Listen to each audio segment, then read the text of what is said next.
हे पहा, धोंडे किती छान मस्त खुसखुशीत झालेले आहे. चवीला पण खूप भारी लागतात.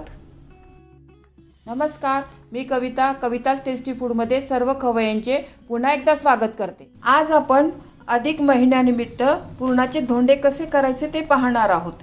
रेसिपी नेहमीप्रमाणे खूप साधी व सोपी आहे. अधिक महिन्याला कोणी पुरुषोत्तम महिना तर कोणी धोंड्याचा महिना असेही म्हणतात. या महिन्यामध्ये लेकीला व जावयाला लक्ष्मीनारायणाचा जोडा म्हणून घरी बोलवतात व त्यांना 33 अनारसे, मैसूरपाक, बत्तासे यांचे वाण देण्याची प्रथा आहे व त्यांना जेवणामध्ये पुरणाची पोळी व पुरणाचे धोंडे करण्याची पद्धती आहे. हे धोंडे चवीला खूपच छान लागतात आणि बनवायलाही खूप सोपे आहे. हे धोंडे तुम्ही देवाला, गाईला व ब्राह्मणालाही देऊ शकतात. याआधी मी अनारसे कसे करायचे याची रेसिपी आपल्या चॅनलवर अपलोड केलेली आहे. तुम्ही ती रेसिपी नक्की पहा. खूप सोपी पद्धत अनारसे बनवायची दाखवलेली आहे. इथे मी 2 पद्धतीने धोंडे बनवलेले आहे, एक तळलेले व दुसरे वाफवलेले. तुम्हाला ज्या पद्धतीने धोंडे बनवायचे असेल त्या पद्धतीने तुम्ही बनवू शकतात. रेसिपी भरपूर टिप्ससह तुमच्याबरोबर शेअर केलेली आहे. कुठेही स्किप न करता पूर्ण पहा. चला तर हे खुसखुशीत धोंडे कसे करायचे ते पाहूया. तुम्ही या चॅनलला अजून सबस्क्राईब केले नसेल तर जरूर सबस्क्राईब करा, ते निशुल्क आहे. इथे मी 1 वाटी हरभऱ्याची डाळ घेतलेली आहे. ही वाटी आहे ना 1/2 किलोची, तेवढी ही डाळ मोजून घेतलेली आहे आणि ही डाळ आहे ना 1 तास भिजवून घेतलेली आहे. या डाळीतलं पूर्ण पाणी काढून घेतलेलं आहे आधीच मी. आता ही डाळ आहे ना कुकरमध्ये घालून घेते. त्याच्यामध्ये मी आता पाणी घालते. 1-2.5 वाटी पाणी घातलेलं आहे मी. तुम्हाला याचा कट जर जास्त पाहिजे असेल कटाची आमटी करण्यासाठी तर 3 वाटी पाणी घातलं तरीही चालेल. यामध्ये मी एकदम 1/2 चमचा ना हळद घालते. हळद जास्त घालू नका, 1/2 चमचाच घाला तुम्ही. आणि थोडंसं तेल घातल्यामुळे ना ही आपण डाळ शिजवताना ना कुकरच्या बाहेर येणार नाही. आता व्यवस्थित मिक्स करून घेते हे आणि कुकरचं झाकण लावून ना मीडियम गॅसवर 4 शिट्ट्या करून घेते. मीडियम गॅसवरच तुम्ही हे डाळ शिजवून घ्या, नाहीतर मग पाणी आहे ना कुकरमधनं भरपूर बाहेर निघतं. त्याच्या मी 4 शिट्ट्या करून घेते. आपला कुकर होतोय ना तोपर्यंत आपण धोंड्यासाठी कणिक मळून घेऊया.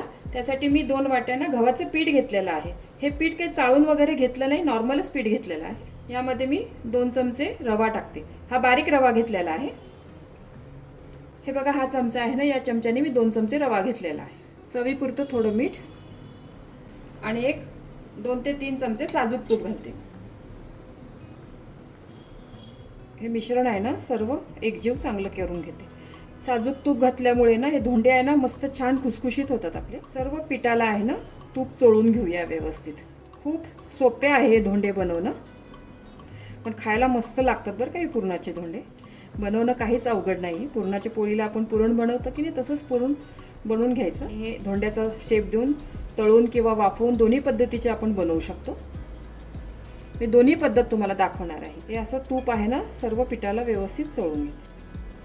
हे तूप बघा सर्व पिठाला ना व्यवस्थित चोळून घेतलेलं आहे बघा. हे बघा चांगली अशी मूठ वळल्या जात आहे. आता थोडं थोडं पाणी घालून ना हे पीठ मळून घेऊया. यामध्ये तुम्हाला आवडत असेल तर थोडीशी हळद घातली तरीही चालेल. हे बघा, इथे मी 1/2 चमचा हळद आहे ना पाण्यामध्ये टाकून घेतलेली आहे, म्हणजे सर्व पिठाला ना व्यवस्थित लागलं जाते. पिठात टाकण्यापेक्षा ना अशी पाण्यामध्ये टाका. या पाण्याने ना आता आपण पीठ मळून घेऊया. हे पीठ आहे ना आपल्याला पातळ पण नाही मळायचं आणि पुरीसारखं एकदम घट्ट पण नाही मळायचं आहे. मधली स्टेप आहे ना ते करायची. रोजचं आपण चपातीला कणिक कशी मळतो तशी पण नाही मळायची आहे. तशी मळली तर धोंडे आपल्याला बनवता येणार नाही व्यवस्थित. आणि पुरीसारखी एकदम घट्ट मळली ना तरी पण व्यवस्थित धोंडे ना चांगले खुसखुशीत लागत नाही.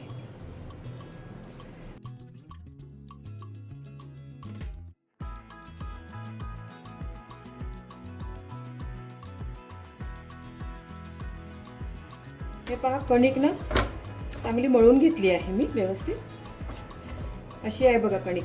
पातळ पण नाही आणि फार घट्ट पण नाही आहे. कणकेवर ना थोडंसं तेल घालते.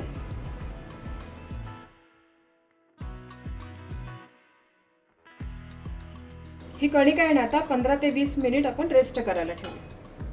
कणिक मुरते आहे ना तोपर्यंत आपला कुकर झालाय का ते पाहूया. वाफ पूर्ण दबलेली आहे बघा कुकरची. पुरणाची डाळ बघा छान मस्त मऊ शिजलेली आहे बघा. अगदी लोण्यासारखी मऊ झालेली आहे बघा. ही डाळ आहे ना पुरणाच्या चाळणीमध्ये काढून घेऊया. या डाळीमधलं ना पूर्ण पाणी आपल्याला काढून घ्यायचं आहे. हे 5 मिनिट मी असंच ठेवणार आहे. डाळीमधनं पूर्ण पाणी निघालेलं आहे बघा. या डाळीच्या पाण्यापासून ना कटाची आमटी खूप छान बनते. त्याची मी नंतर कटाची आमटी पण बनवणार आहे. ही चाळण आहे ना मी कुकरवरच ठेवलेली आहे. याच कुकरच्या भांड्यामध्ये ना आपण आता गूळ घालून शिजवणार आहे. तर जास्तीचे भांडेही भरायला नको म्हणूनच या कुकरच्या भांड्यातच मी ही डाळ अशी बारीक करून घेणार आहे. हे अशी बारीक करून घेतली ना तर पटकन डाळ ना व्यवस्थित बारीक होते. चमच्याने करा नाहीतर मग अशा फुलपात्राने केलं तरीही चालेल. अगदी 2 ते 3 मिनिटात लगेच ही डाळ ना मस्त वाटून होते. हे बघा मस्त पुरणाची डाळ ना व्यवस्थित गाळून होते खाली. याच पद्धतीने सगळी डाळ ना मी अशी वाटून घेते. हे बघा ही डाळ आहे ना पूर्ण वाटून घेतलेली आहे बघा. मी 5 मिनिटात वाटून झालेली आहे.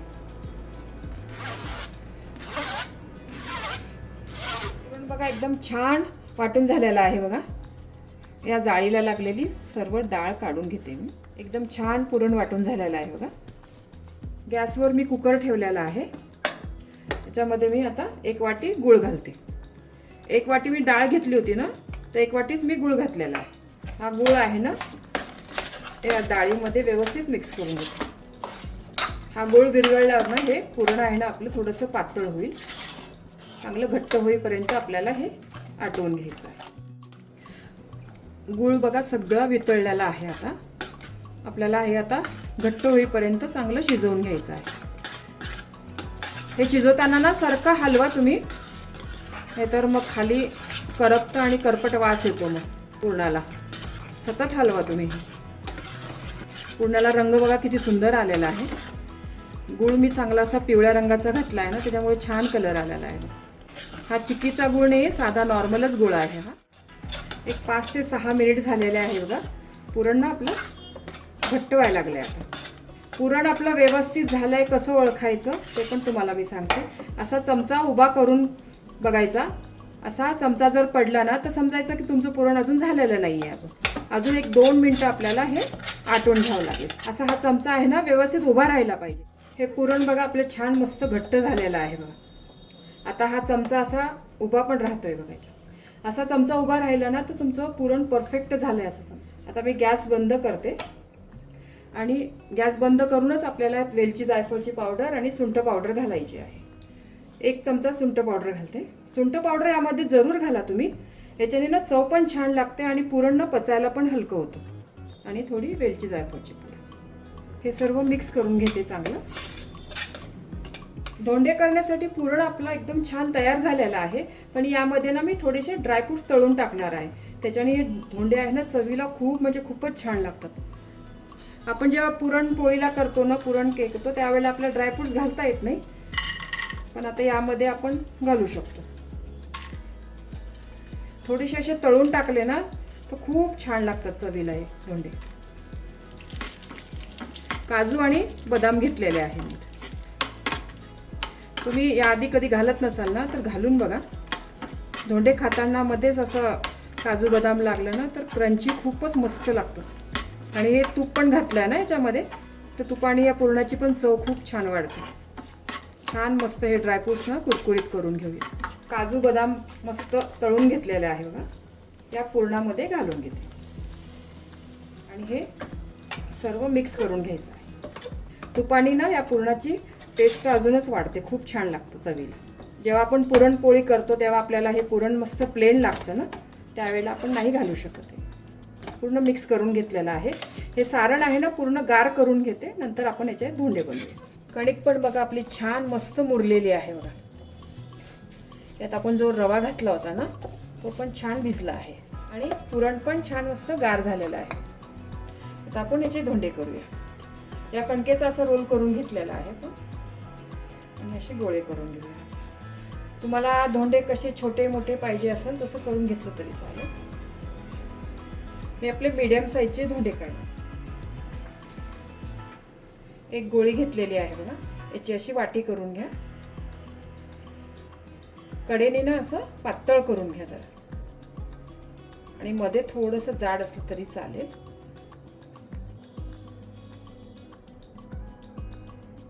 याच्यामध्ये ना असं पुरणाचा गोळा ठेवा.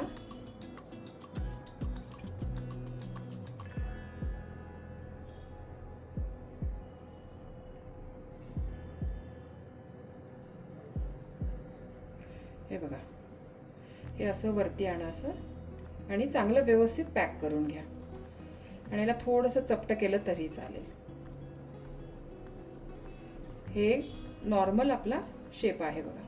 याच्यामध्ये ताटामध्ये ठेवते मी. दुसरा मी आता लाटून पण दाखवते तुम्हाला.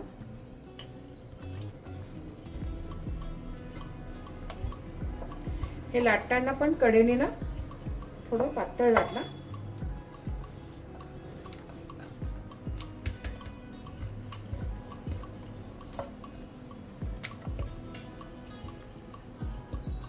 आणि मध्ये थोडंसं जाड ठेवा.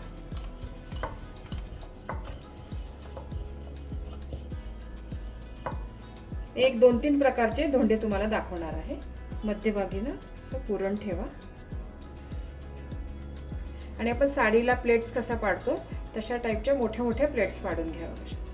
किंवा मोदक बनवतो ना आपण, तर मोठ्या मोठ्या प्लेट्स पाडून घेतलेल्या आहेत.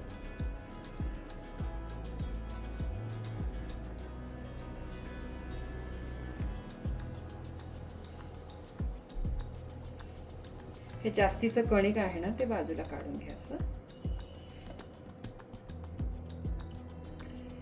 आणि हे थोडंसं गोल फिरवा असं.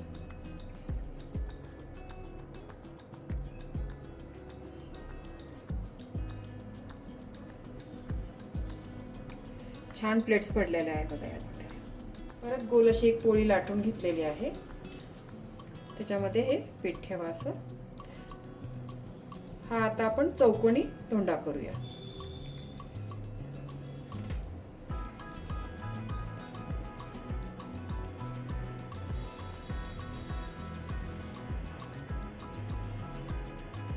तुम्हाला जो शेप आवडेल ना त्या शेपमध्ये तुम्ही धोंडे करू शकता. आणि हे असं पॅक करून घ्यायचं. म्हणजे तुम्ही तळत असाल ना तर हे तेलात सुटणार नाही.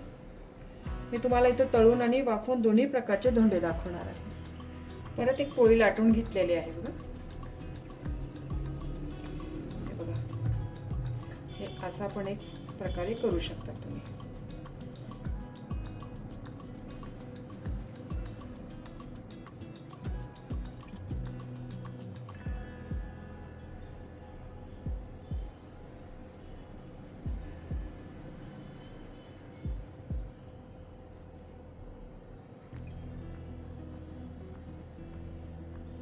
जास्तीची कणिक आहे ना ती अशी काढून घ्या तुम्ही वरनं. हा मोदकासारखा धोंडा झालेला आहे बघा. थोडंसं असं प्रेस करून घ्या. छान मस्त कळ्या पडलेल्या आहे बघा. थोडा चपटा केला तरी चालेल. अधिक महिन्यामध्ये लेकीला आणि जावायला घरी बोलवतात आणि हे धोंडे खायला घालतात त्यांना. असे त्यांना अनारशाचं 33 अनारशाचं वाण देतात आणि जेवणामध्ये हे धोंडे बनवतात. खूप छान लागतात बरं का हे धोंडे चवीला. बऱ्याच ठिकाणी वेगवेगळ्या प्रकारे धोंडे बनवतात. कोणी पुरणाचे बनवतात, कोणी आपलं पंचखाद्य असतं ना, खोबरं खारीक वगैरे त्याचे पण बनवतात.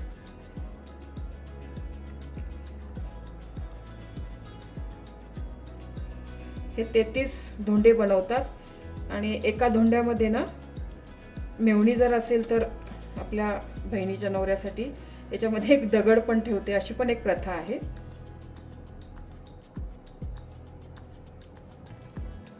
त्यामुळेच त्याला धोंड्याचा महिना म्हणतात असं.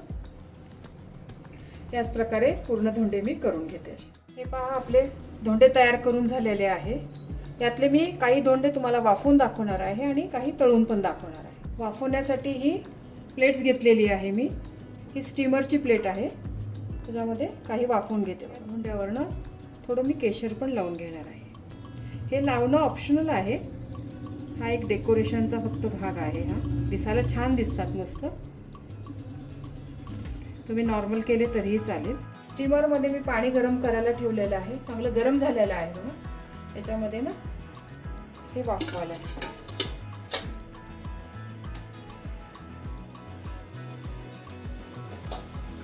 एक 10 ते 12 मिनटं हे वाफवून घेणार आहे. मी स्टीमरमधले मोदक आहे ना बाजूच्या गॅसवर उकडायला ठेवलेले आहे. इकडच्या गॅसवर मी तळून पण दाखवणार आहे. कढईमध्ये तेल गरम करायला ठेवलं आहे. तेल पण चांगलं गरम झालेलं आहे. हे धोंडे आहे ना आपल्याला मीडियम गॅसवरच तळायचे आहे. एकदम मोठ्या गॅसवर नाही तळायचे.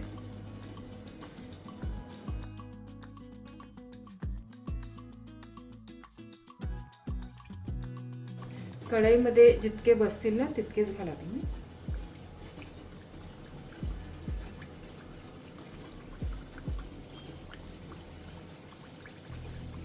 आता हे धोंडे मी मीडियम गॅसवर तळून घेणार आहे. 1 मिनिट झालेला आहे बघा. आता आपण धोंडे उलटून घेऊया. मी परत एकदा सांगते, तुम्ही मीडियम गॅसवरच धोंडे तळा. तर छान आपले खुसखुशीत होतात. मोठ्या गॅसवर तळले ना तर वरनं लगेच लालसर होईल आणि मग तसं कणिक लागेल, कच्चे कच्चे लागतात. छान फुलले आहे बघा धोंडे मस्त. या अधिक महिन्यात तुम्ही या पद्धतीने धोंडे नक्की करून बघा. तुम्हाला जावाई असेल तर जावायला खायला बोलवा हे धोंडे. तुम्ही जावायलाच नाही, देवाला किंवा गाईला, ब्राह्मणाला पण याचं दान देऊ शकतात अधिक महिन्यामध्ये. आणि बनवायला पण किती सोपे आहे बघा. पुरण तर आपल्याला येतच, नेहमी बनवतो आपण पुरण. जावायला या पद्धतीने धोंडे खाऊ घातले तुम्ही तर जावाई तुमचा मस्त खुश होईल. हे धोंडे, पुरणाची पोळी, आंब्याचा रस हा बेत करा तुम्ही जावायला बोलून. त्यांची लक्ष्मीनारायण म्हणून पूजा करा. काही तुम्हाला भेटवस्तू द्यायची असेल तर तुम्ही ती भेटवस्तू पण द्या त्यांना. अधिक महिन्यामध्ये दिव्याला खूप महत्त्व आहे. चांदीचा किंवा तांब्याचा दिवा दिला तरी चालेल. अधिक महिना म्हणजे खूप पवित्र महिना आहे खरं. या महिन्यामध्ये तुम्ही जेवढी लक्ष्मीनारायणाची सेवा करेल ना तेवढं चांगलं आहे. त्याचं अधिक जास्त फळ मिळेल तुम्हाला. याआधी पण मी अनारसेचे पीठ आणि अनारसेची रेसिपी आपल्या चॅनलवर अपलोड केलेली आहे अधिक महिन्यामध्ये बनवण्यासाठी. ती रेसिपी पण तुम्ही नक्की पहा. खूप छान मस्त खुसखुशीत झालेले आहे अनारसे. आणि अनारसाला जाळी पण खूप छान पडलेली आहे. त्याची पण रेसिपी आहे आपल्या चॅनलवर. हे पहा मस्त धोंडे तळून झालेले आहे. असे बदामी रंगामध्येच तळून घ्या. असे पूर्ण तेल नितळून घ्या असं व्यवस्थित. याच पद्धतीने मी बाकीचे पण धोंडे तळून घेते. या पूर्णामध्ये ना मी ड्रायफ्रूट्सच फक्त घातलेले आहे. तुम्हाला आवडत असेल तर तुम्ही खसखस घालू शकता किंवा खोबऱ्याचा कीस घातला तरी चालेल. त्याच्याने पण मस्त लागतं हे पुरण. पारंपरिक पद्धतीमध्ये नाही घालत खरं. नुसतं पुरणाचे नॉर्मल बनवतात. तुमच्या आवडीनुसार तुम्ही जसं आवडेल तसं करा तुम्ही. दुसरा घाणा पण आपला तळून झालेला आहे बघा. तुमच्याकडे हे धोंडे कोणत्या पद्धतीने बनवतात हे मला कमेंट्स करून तुम्ही नक्की सांगा. हे असे पुरणाचे बनवतात का खोबऱ्याचे बनवतात. हे तळून होईपर्यंत बाजूच्या गॅसवर वाफवलेले धोंडे पण तयार झालेले आहे बघा. ते पण दाखवते मी तुम्हाला. हे बघा वाफवलेले पण धोंडे तयार झालेले आहे बघा. किती छान मस्त झालेले आहे धोंडे. त्याला आपण केशर लावलेलं आहे त्याच्यामुळे मस्त कलर आलेला आहे. हे बघा वाफवलेले धोंडे किती मस्त झालेले आहे बघा. तोडून पण दाखवतो मी. अगदी मस्त लुसलुशीत झालेले आहे. या धोंड्यावर ना असं साजूक तूप टाकून खातो. खूप भारी लागतो चवीला. हा पण तळलेला धोंडा बघा किती मस्त झालेला आहे. एकदम मस्त खुसखुशीत झालेले आहे बघा. हे पहा धोंडे मस्त खुसखुशीत झालेले आहे. या अधिक मासामध्ये तुमच्या जावयासाठी हे धोंडे नक्की बनवा. जावाई सासूबाईवर खूपच खुश होईल. तुम्हाला ही रेसिपी आवडली असेल तर तुमच्या मित्रमैत्रिणी आणि नातेवाईकांबरोबर शेअर करा. व्हिडिओला लाईक करा व चॅनलला सबस्क्राईब करा. रेसिपीला कमेंट्स करा. तुमच्या कमेंट्स वाचायला मला फार आवडतात. तुमच्या लाईक्स आणि कमेंट्समुळे माझा उत्साह वाढतो आणि नवनवीन व्हिडिओ बनवण्यासाठी प्रोत्साहन मिळते. त्याचबरोबर तुम्ही मला फेसबुक, इंस्टाग्राम आणि पिनइंटरेस्टवर देखील फॉलो करू शकतात. त्यांची लिंक डिस्क्रिप्शन बॉक्समध्ये दिलेली आहे. तुम्ही ही रेसिपी कोणत्या गावातून पाहताय तेही सांगा. तर पुन्हा भेटूया एका नवीन रेसिपीसह. तोपर्यंत मस्त खा, काळजी घ्या. धन्यवाद.